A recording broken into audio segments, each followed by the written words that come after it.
Most people believe that when we play tennis, if we were to move our body in the direction of the incoming ball and also continue to move forward after the moment of contact, that this will greatly contribute to the quality of our strokes. Something like this, on the forehand, moving forward and then continuing to move forward.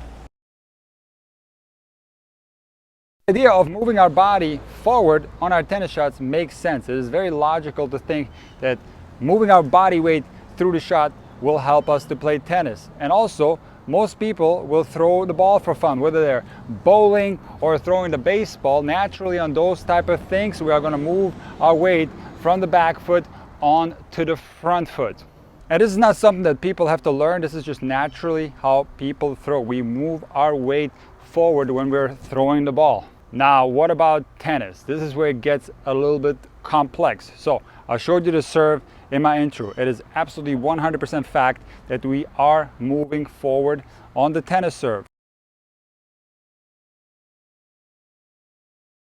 Also, there's going to be situations where we are going to move forward on our volleys and our ground strokes.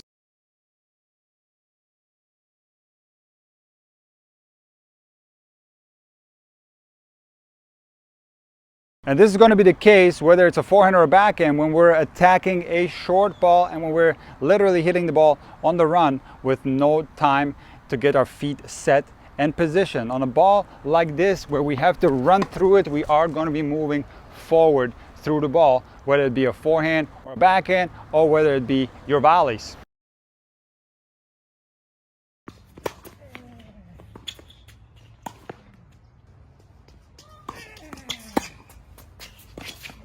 At the same time, there's going to be situations where we're going to be moving to this side, we're going to be moving to this side as well, and also we're going to be moving backwards very frequently where our body weight is carrying us back and we're either hitting a forehand or a backhand.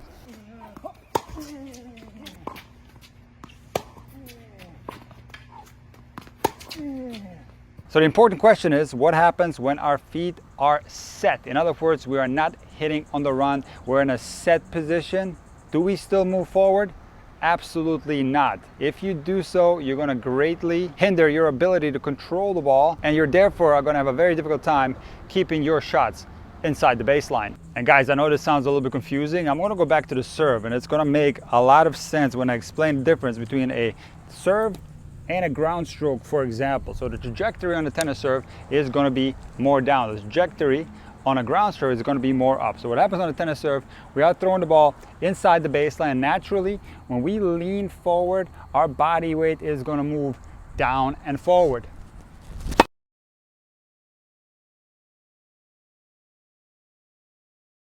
Take a look again. I'm going to throw the ball inside, and naturally my body weight is going to move forward into the court. Now, this doesn't only help me with power, but it also helps me with my trajectory. I want to be able to get that ball inside the baseline, and going forward and down at the same time helps tremendously when we're talking about the trajectory of a tennis serve. Now, on a forehand, for example, and this is going to be the same on your two-handed backhand and the one-handed backhand, the trajectory is different. It's going up and then down, because now we can't have a downward trajectory. It's impossible. The ball will not clear the net. Our contact is way lower than for the serve. Interestingly, however, when we're striking a high forehand, depending on our position in the court, now we can have more of a downward swing path to deliver more of a downward trajectory on a high forehand.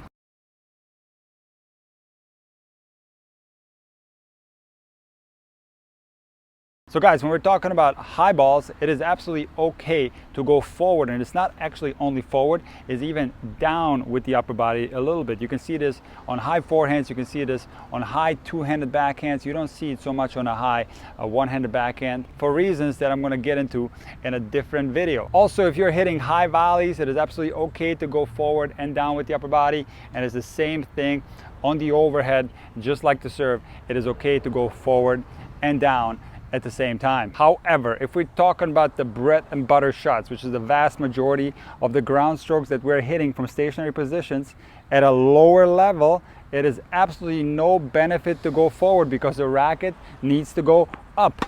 Now, why does the racket need to go up? Because the trajectory of the ball is not straight, it is more going up and down because we need to get the ball over the net and inside the baseline on the other side. So when this is the case, going forward on a shot like that would actually be counterintuitive to what you're trying to do with your ground strokes. Now, the racket doesn't only go up on the vast majority of ground strokes, it also goes across. This is the case for 90% of the ground strokes struck at the high level. So what happens on the forehand, for example, is that we'll make contact with the dominant shoulder in front and down, and now immediately after contact, the racket will go up and across at the same time in a rotational way. Now, here's what people get confused over. Yes, there's absolutely a forward phase on all strokes. Whether it's the forehand, there's a forward phase where the butt cap is going towards the ball. Whether it's a backhand, there's absolutely a forward phase on the backhand. And even on the two-handed backhand, there's also a forward phase. But what most people fail to realize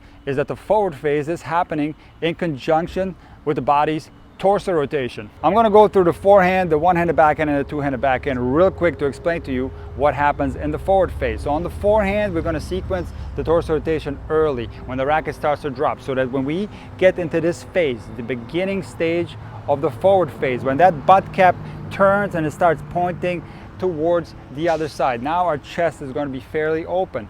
And now it's not going to stay here in this position. The chest is going to continue to rotate while the racket is moving forward towards the ball, resulting in a contact that's made with the dominant shoulder in front. Take a look again. Here's the forward phase. We're going to go forward here while we're already fairly open. Now we're going to continue to rotate. The racket's going to go forward and we'll make contact with the ball. Take a look at the one-handed backhand. We're going to set the one-handed backhand up with a big shoulder turn, and now we're going to rotate into the contact while the racket is going forward. Same thing happens on a two-handed backhand. We're going to rotate with our shoulders while the racket is going forward.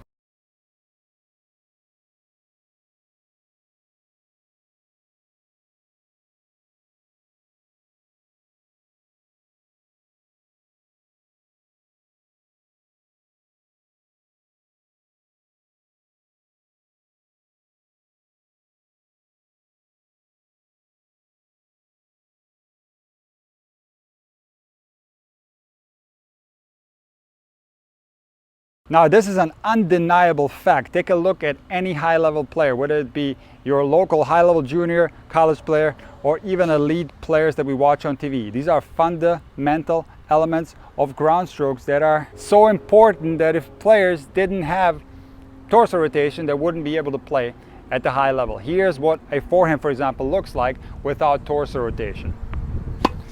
Now, when I don't rotate my torso, I am going entirely forward with the racket. It is a linear stroke, in other words. So here it would make sense to go forward with the shot. Now, if you hit the forehand in this way, you're of course going to get power, no doubt about it. You can throw your body into the shot and get a tremendous amount of power, but you're going to be lacking in a great amount of control. It's going to be impossible to hit the ball very hard and control it at the same time. And this is why all shots at the high level have a circular swing path, whether it be your forehand or the one-handed backhand, the two-handed backhand, or even the slice backhand. It is all a circular rotational shot that's accompanied with the body's torso rotation. And the primary reason why this is taking place at the high level is control and not power. Now, power is indirectly affected by that because players have so much control. They can throw their whole body at the shot. They can absolutely rip the ball, whack the ball, whatever you want to call it. They can hit it as hard as they possibly want without losing control. So indirectly, a rotational shot has a lot more power than a linear shot. Now, of course, most people find it logical that when you throw your body in the direction of the ball and in the direction of the intended target of your shot, this makes sense that we get a lot of power from that because we're used from our intuitive throw that we go forward when we throw the ball. Also, when we're bowling, we're going forward. So most people have this idea that if they do the same thing on a tennis stroke, if they go forward, they're going to get a lot of benefits from it. However, the undeniable fact, and I'm willing to go through it one more time just so you understand, when we hit the forward phase on any stroke, but especially the forehand, we're already going to be open with our chest. Now, the body's not going to get stuck like this while the arm goes forward. The body's going to continue to rotate. Why? Because we started in a turn position, and now as the racket is dropping, we start opening up. So then when we hit the forward phase, the body continues to rotate. Now take a look at this movement. You see how I'm going forward? But what am I doing at the same time? I'm rotating. And this is going to be the case for any forehand, whether you're hitting it closed stance like this, or whether you're hitting it open stance. So yes, there is forward movement on tennis strokes that are stuck from stationary positions, but it is happening in conjunction with the body's torso rotation, so that when you look from a player from above, you'll see the player is spinning in a circle with a wide base. Whether it be any stance you wish, there's always torso rotation. There's very little forward movement. You can just look at the player's feet. For example, in a semi-open stance position, you will often see that the player's body will not move forward at all. They will be hitting the ball off their dominant leg, and the dominant leg will remain in the same position. If you're talking about a close stance forehand, they will hit the ball off the non-dominant leg, and if you take a look at the non-dominant leg, it will stay in the same position as the back leg wraps around the body. So that means that there's absolutely no forward movement on the body on the vast majority of ground strokes.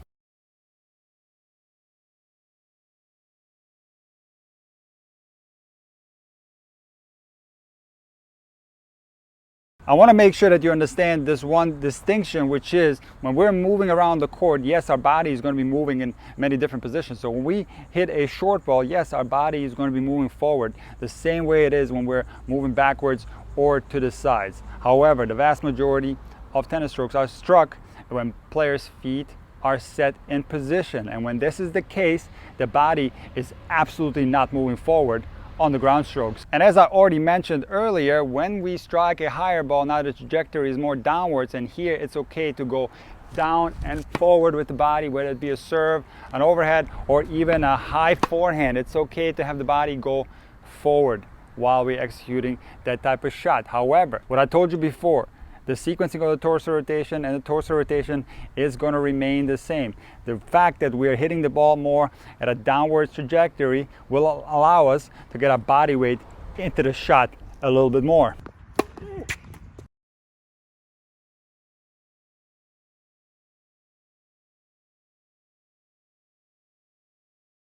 So guys, forget the idea of going forward. I know this is something that's intuitive to you as a tennis player. You have this idea that you're going to improve your shots by going into them. But remember, tennis can be very counterintuitive. When you're a beginner, you pick up a racket, the most natural thing to do is serve with a forehand grip and approach the ball with the strings and then kind of swat at the balls like this. Now, is this the correct way to play? Absolutely not. Now, most players figure it out after a while that the secret to tennis is consistency. You got to get that ball inside the baseline and over the net as many times as possible. And now the high level is defined by the ability to hit the ball as hard as you possibly can without sacrificing control. And how can you achieve this? Well, you absolutely cannot achieve it by having this idea of going forward through the shot. You will go forward naturally on the shots that require you to go forward. But on the vast majority of your ground stroke, what's going to give you the most amount of control is a circular upper cross and back swing path that doesn't require any forward movement of the body.